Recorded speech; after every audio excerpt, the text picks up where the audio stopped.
My mom demanded I marry her friend's daughter, so I gave her a public wake-up call. My name's Evan. I'm 27, living in a picturesque small town in Oregon where everyone knows your story, and usually your grandparents' stories too. Here, family reputations aren't just important, they're practically sacred. And in my family, my mother Sheila was the self-appointed guardian of our pristine family image. Her obsession? Seeing me married off to the perfect girl, Olivia, her best friend Brenda's daughter. Olivia and I had been thrown together since childhood, our mothers gleefully choreographing every step of our intertwined lives. From joint birthday parties and awkward school dances to family vacations filled with forced conversations, our parents practically constructed our childhoods as a blueprint for future marital bliss. Olivia was genuinely sweet, intelligent, and charming enough for casual chit-chat. On paper, she ticked every box for Sheila's ideal daughter-in-law. But in reality, there was one insurmountable issue. There was absolutely zero romantic chemistry between us. Growing up, Olivia felt more like an obligatory sibling rather than a potential life partner. It was evident she felt the same. Yet, my mother's fascination only intensified over time, evolving from innocent teasing to relentless, suffocating pressure. "Evan, look how beautiful Olivia has become," Sheila would gush at family gatherings, often loudly enough for everyone to overhear. Brenda would chime in enthusiastically, imagine our combined family vacations. Olivia would laugh politely, always trying to mask her embarrassment, while I would quietly seethe in silence. By the time I reached my mid-20s, Sheila's matchmaking efforts had escalated dramatically. Every family event became a meticulously orchestrated setup. Every holiday included exaggerated whispers about how perfect Olivia was for me. My inbox was bombarded with daily messages, pictures of Olivia captioned with suggestive comments like, "She just broke up again. Evan, isn't the timing perfect?" The pressure was unrelenting, and despite multiple sincere conversations with my mom, nothing changed. Each attempt to express my true feelings was met with condescending smiles and dismissive responses like, "Oh Evan, one day you'll understand that mothers know best." My breaking point arrived during my younger sister Mia's graduation party. Sheila and Brenda took advantage of the festive atmosphere to stage an announcement neither Olivia nor I knew was coming. Standing before hundreds of friends and extended family, they raised their glasses, smiling triumphantly, and announced our engagement. The crowd erupted in cheers, utterly oblivious to our shock and horror. Olivia turned pale as if she'd seen a ghost, and I stood frozen, my mouth agape, heart pounding with disbelief and anger. "Did you know about this?" Olivia hissed under her breath, panic evident in her voice. I shook my head, utterly speechless. My sister Mia leaned toward me, eyes wide with concern, whispering, "Did they seriously just do that?" That evening, as I lay awake in my bed, staring at the ceiling, I grappled with the realization of how toxic and manipulative my mother's obsession had become. My autonomy had been stripped away, my voice drowned out by Sheila's incessant demands and societal expectations. Anger surged within me, but with it came clarity and a newfound determination to reclaim control over my own life. I knew confronting my mother directly would be pointless. She had proven immune to reason. No, I had to devise a strategy that would completely undermine her misguided matchmaking. If Sheila craved drama, she would soon find herself starring in an entirely different narrative than the one she had scripted in her mind. She had no idea that her perfectly controlled plans were about to unravel spectacularly, and I was more than ready to flip the script. I woke the next morning with a resolve so fierce, it was almost exhilarating. The fiasco at Mia's graduation party wasn't just humiliating, it was a call to action. It was time to dismantle Sheila's manipulative matchmaking fantasy from the inside out, once and for all. My first move was to get Olivia on board. After all, she was as much a victim in this mess as I was. I sent her a text, inviting her to meet me at a local cafe we frequented during our teenage years. When she arrived, her expression was cautious, wary. "I'm really sorry about the other night," I began immediately, genuinely contrite. I had no idea our moms would pull something like that. Olivia let out a breath she'd obviously been holding in. "Honestly, Evan, it's not your fault. But what do we do now? The whole town thinks we're engaged. My friends won't stop calling." I leaned in, keeping my voice low but firm. "We're going to give them exactly what they want, at first." She raised an eyebrow, skeptical. "Pretend we're engaged? Seriously. Just long enough for our moms to get comfortable," I explained. "Then we'll stage the breakup of the century, one so spectacular, they'll never try something like this again." A spark of mischief lit up Olivia's eyes. "Okay, Evan, you have my attention." And just like that, our alliance was formed. Over the next several weeks, we played our roles flawlessly.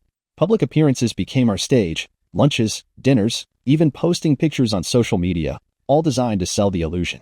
Our mothers ate it up, smugly celebrating their matchmaking success, blissfully unaware of the ticking time bomb they'd helped set. Behind the scenes, Olivia and I became closer friends than ever before. Ironically, faking a romantic relationship was far easier than enduring our mothers meddling separately. We laughed at the absurdity of it, comparing notes on our mother's constant interference and planning every meticulous detail of our eventual, spectacular breakup. Then came the centerpiece of our plan, a massive charity gala event, the town's annual highlight. Sheila and Brenda had been talking nonstop about the gala, envisioning our first official appearance as an engaged couple. Invitations were sent out with our names prominently listed together, and our mothers had even orchestrated a special toast honoring our love story. Little did they know, we had scripted a very different finale. The night of the gala, Olivia looked stunning in an elegant gown, and I played my part to perfection. Sheila's smile was triumphant, her expression one of smug satisfaction, oblivious to the reality unfolding around her. Olivia and I waited until just the right moment, right as the room quieted for the toast, to execute our plan. With everyone's attention locked on us, Olivia took a step back dramatically, pulling away her hand. Her voice trembled convincingly as she addressed the room. "I'm sorry, but I can't do this.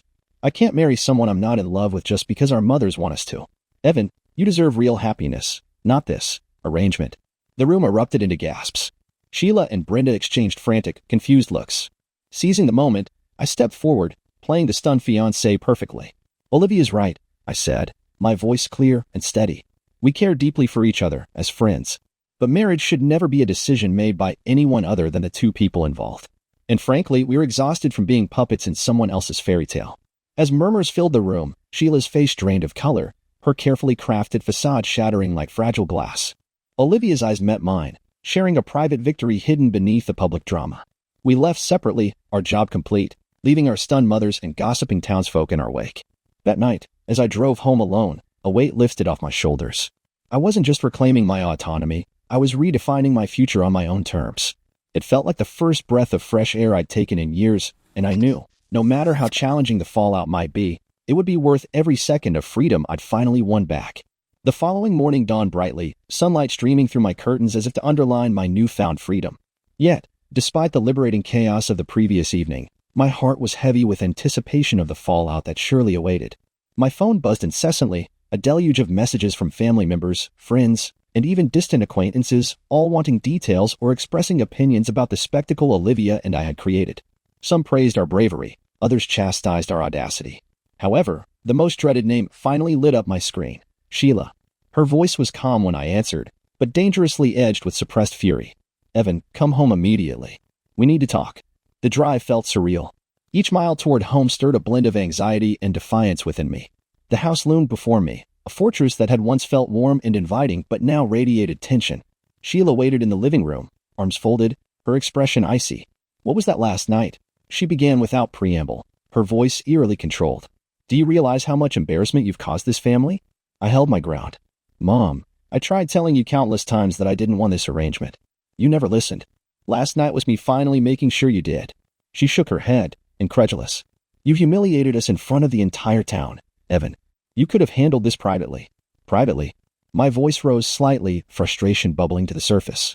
"You announced a fake engagement without even consulting us. How was any of this private?" Her eyes flashed with indignation. "I was looking out for your future. Olivia is perfect for you." "Perfect for you," I corrected firmly. "Not for me. Mom, I'm a grown man. I deserve to choose who I love." Sheila paused, her facade momentarily faltering. "You've always been so stubborn. Can't you see I was trying to protect you from making mistakes?" "Mistakes?" I echoed incredulously. The biggest mistake here was not respecting my choices, my feelings. Love isn't something you can force, no matter how perfect the match looks on paper. She sat down heavily on the sofa, her shoulders slumping slightly. For the first time, vulnerability flickered across her face. "I just wanted what was best for you, Evan." I sighed, softening despite myself. "Mom, I appreciate that, but you can't live my life for me. Every decision, every triumph or mistake needs to be mine." Silence stretched between us, thick with unspoken emotions. Eventually, Sheila nodded slowly, a hesitant acknowledgement in her eyes. "I suppose I've been holding on too tightly." It wasn't a full reconciliation, not yet, but it was a start, a crack in the wall she'd constructed around my future. I left shortly afterward, feeling both drained and cautiously hopeful. Over the next few days, Olivia and I publicly distanced ourselves, carefully dismantling the remnants of our staged relationship. Privately, however, we grew closer, bound by shared experience and newfound camaraderie. Our friendship flourished, built on honesty rather than obligation.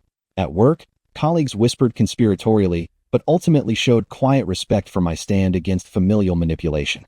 Friends reached out with supportive texts, praising our courage and commiserating with similar stories of their own.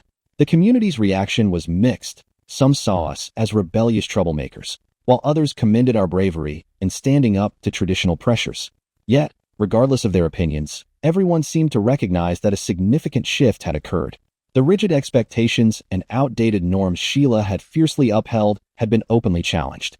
In the weeks following the gala, my life felt clearer, lighter somehow. For the first time, I felt truly authentic, stepping into a version of myself unshaped by someone else's desires.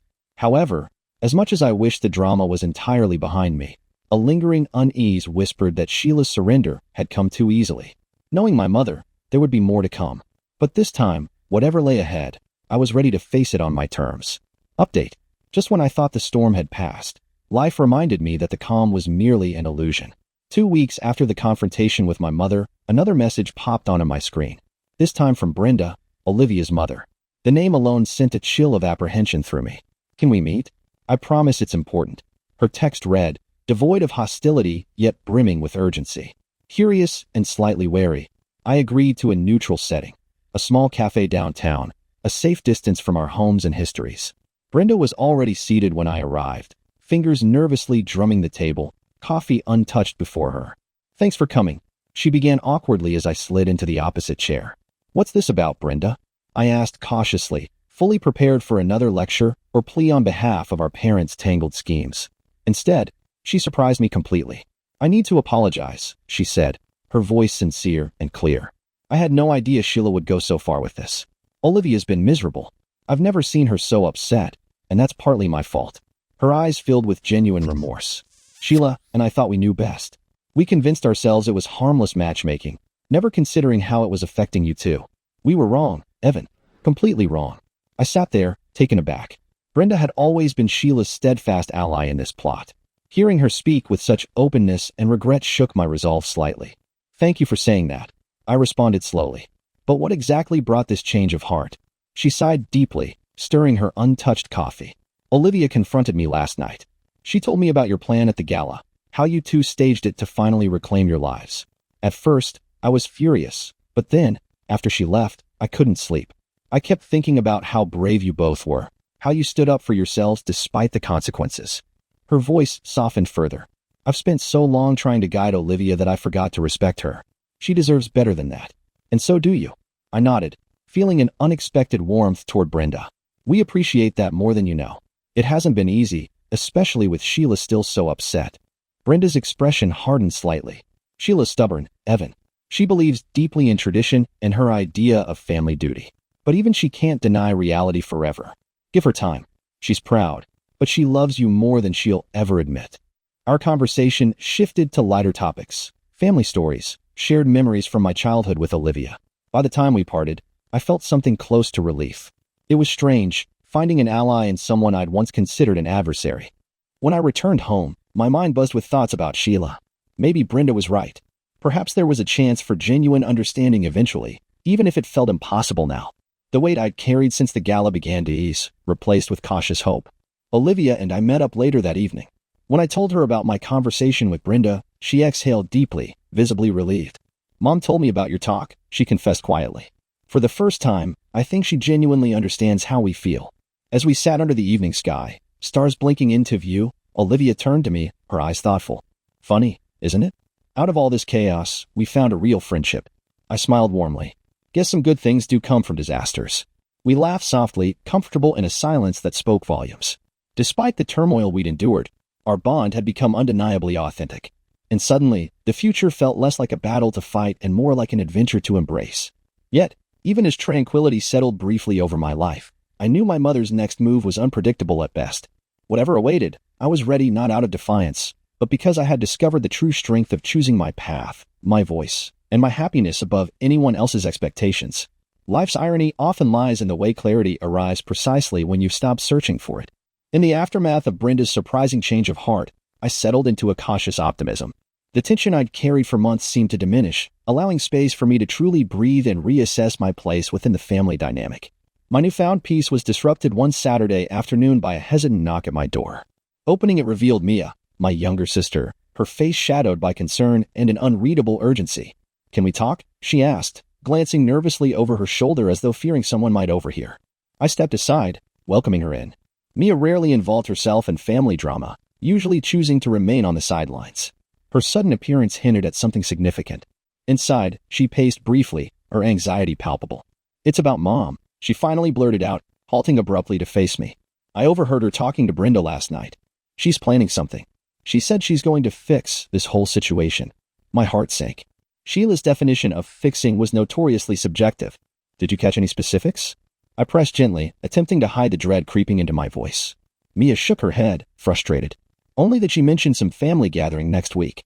I think she intends to make a scene again, hoping you and Olivia might cave under public pressure." "Evan, I just couldn't sit back and let you get blindsided." I sighed deeply, appreciating Mia's courage and stepping forward despite the risks. "Thank you, Mia. Really, it means a lot that you told me." Determined not to let Sheila dictate the narrative again, I immediately reached out to Olivia. We agreed to strategize, this time prioritizing transparency rather than dramatic countermeasures. Our mothers needed to face reality, once and for all. When the day of the gathering arrived, tension gripped my nerves. The event was a charity brunch hosted by Brenda and Sheila, a classic attempt at image restoration after the gala fiasco. Olivia and I walked in together, united not in romantic attachment, but in mutual resolve. Sheila spotted us immediately, her eyes flashing briefly with annoyance before morphing into a forced, gracious smile. "Evan, Olivia, lovely of you to join," she greeted, her voice carefully controlled. "Mom," I responded calmly, meeting her gaze squarely. "We're here to support the cause. Nothing else." Sheila's smile faltered slightly, but she recovered swiftly. "Of course, dear," she replied stiffly. "Let's just enjoy the event." Throughout brunch, I maintained vigilance, awaiting Sheila's inevitable intervention. But, to my surprise, the morning passed uneventfully. As guests mingled after the meal, Sheila approached, her demeanor oddly subdued. "Could we speak privately?" she asked, her voice unusually soft.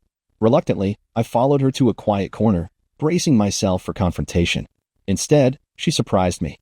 "I thought about what you said, about respect and choices. Perhaps I've been misguided." My eyebrows rose involuntarily, skepticism warring with cautious hope. "Mom, if this is another..."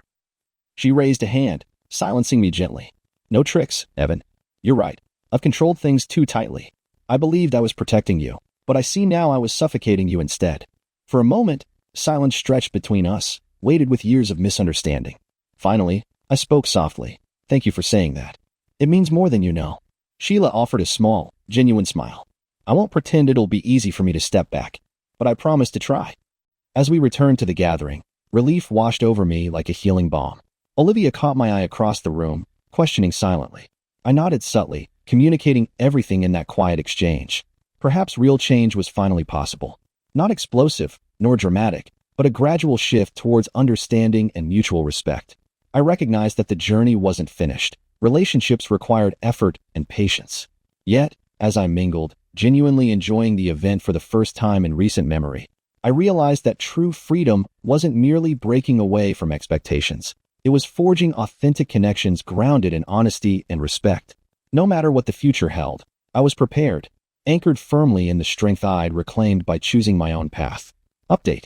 Weeks had passed since the brunch, and for the first time in memory, peace reigned in my life. Sheila kept her promise, stepping back enough to let me breathe. Olivia and I, no longer burdened by our mother's heavy expectations, enjoyed a genuine friendship, one rooted in mutual respect rather than forced obligation.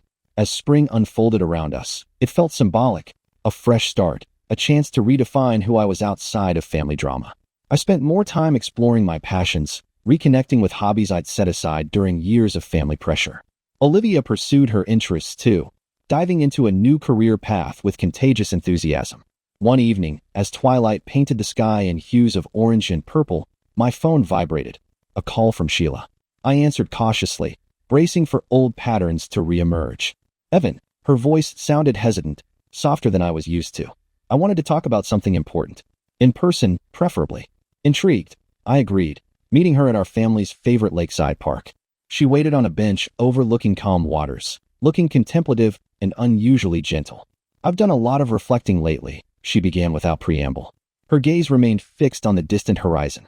"I realize I projected my regrets onto you. Choices I never made. Opportunities one let slip away. I didn't want you to feel the same loss. I listened quietly, sensing the vulnerability behind her admission. I loved your father deeply, but our marriage wasn't my first choice. It was convenient, practical, expected. I feared you'd end up in a similar trap, but ironically, my fear led me to push you into exactly what I dreaded most. Her honesty stunned me.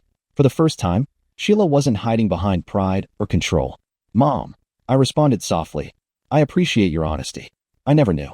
I never shared, she admitted, turning finally to face me, eyes filled with genuine remorse. I'm proud of you for standing up for yourself. You showed strength I never had. A profound silence settled between us, filled with years of unspoken words finally finding voice. I forgive you, Mom, I said quietly. I know you meant well, even if it was misguided. Let's move forward from here, together.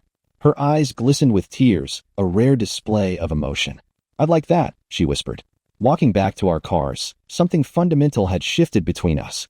The tension, once oppressive, now felt replaced with understanding and possibility. I knew rebuilding our relationship wouldn't happen overnight, but this was a vital first step toward genuine healing. Olivia called later, sensing immediately the significance of the meeting. Sounds like a breakthrough, she mused, clearly pleased. It really was. I agreed, marveling at the surreal sensation of peace that enveloped me. Over the next days, Olivia and I found new enjoyment in simple moments. Coffee conversations, spontaneous hikes, quiet evenings spent laughing over shared memories. Without the shadow of expectation, our friendship blossomed authentically, unburdened by forced intentions. Yet, as my relationship with Sheila slowly improved, unexpected emotions surfaced regarding Olivia. Not romantic, exactly, but a deeper appreciation of the bond we'd formed through shared adversity. It was a curious development, one I decided to quietly observe rather than actively pursue. Life, at last, felt balanced. The chaos and stress of past months transformed into clarity and contentment. Sheila's admission helped me understand her and myself better. Olivia's steadfast presence offered comfort and camaraderie. In those quiet, reflective moments, I recognized the value of forgiveness, not for Sheila alone, but for myself. Letting go of resentment freed space for growth, compassion, and genuine happiness.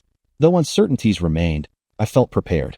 Armed with self-awareness and supported by genuine connections, I stepped confidently into whatever came next, knowing I'd overcome the worst. Months turned into seasons, each bringing a renewed sense of normalcy and genuine tranquility to my life. Sheila remained true to her word, offering space and support rather than pressure or judgment. Our relationship evolved steadily, marked by open communication and newfound mutual respect. Olivia and I continued to strengthen our friendship, now free from external manipulation. We navigated life's ups and downs side by side, sharing victories and challenges as true partners in friendship. Yet, as much as I valued our bond, it remained comfortably platonic, a testament to our journey and the maturity we both gained from it. One sunny afternoon, my phone buzzed, a message from Mia inviting me to a family gathering. Initially wary, old anxiety stirring within me, I hesitated briefly before accepting. Stepping into the familiar house, I noticed an immediate difference. Laughter echoed warmly through the rooms, absent of any forced expectations or tense undercurrents. Sheila greeted me warmly, her smile genuine, eyes reflecting sincere affection rather than expectation. It's wonderful to see you, Evan, she said softly, embracing me gently. Glad to be here, Mom, I replied sincerely, feeling an unexpected peace at being home again. As we sat around the dining table, conversation flowed effortlessly, free from hidden agendas. Sheila shared stories openly, her anecdotes peppered with humor and humility. These and our interactions felt foreign yet incredibly welcome, signaling a definitive shift within our family dynamic. Later, stepping onto the porch for some fresh air, Sheila joined me quietly, her demeanor thoughtful. Seeing you happy and truly yourself means everything to me, she admitted, her voice tinged with emotion. Thank you for giving me a second chance. I smiled warmly, recognizing the depth of her sincerity. Everyone deserves one, Mom. I'm glad we reached this place together. In the days following, I contemplated the remarkable transformation we'd undergone, moving from suffocating control to genuine understanding. It wasn't simply about breaking free. It was about learning to communicate openly, embracing authenticity, and cherishing relationships built on mutual respect. Olivia and I decided to commemorate our journey by organizing a community event dedicated to open dialogue between parents and their adult children, addressing themes of autonomy, respect, and mutual understanding. The response was overwhelming, with countless attendees sharing their experiences and expressing gratitude for creating a platform to discuss often ignored family dynamics openly. Standing beside Olivia, witnessing the impact we'd made, I felt profound gratitude. Our struggles, once sources of distress, had transformed into catalysts for positive change, inspiring others to seek healthier, more authentic connections. Reflecting on everything, I understood clearly that growth wasn't merely about overcoming adversity. It was about utilizing experiences to foster empathy, understanding, and meaningful connections. Sheila and I had learned this lesson the hard way, but the outcome was undeniably worth the journey. As I moved forward, content in the knowledge that I'd reclaimed my narrative, I knew challenges might still arise, but I was equipped, empowered, and ready. This wasn't merely an ending. It marked the beginning of a beautifully authentic chapter, filled with genuine relationships, purposeful living, and an unwavering commitment to embracing life's complexities with compassion and courage. In sharing this story, I hope it inspires reflection on your relationships. Are there expectations you've silently accepted or conversations you're avoiding? Maybe it's time for openness, honesty, and understanding. I'd love to hear your thoughts. How would you have navigated this situation? Share your experiences below. Your story might just offer someone else the clarity they need to reclaim their voice.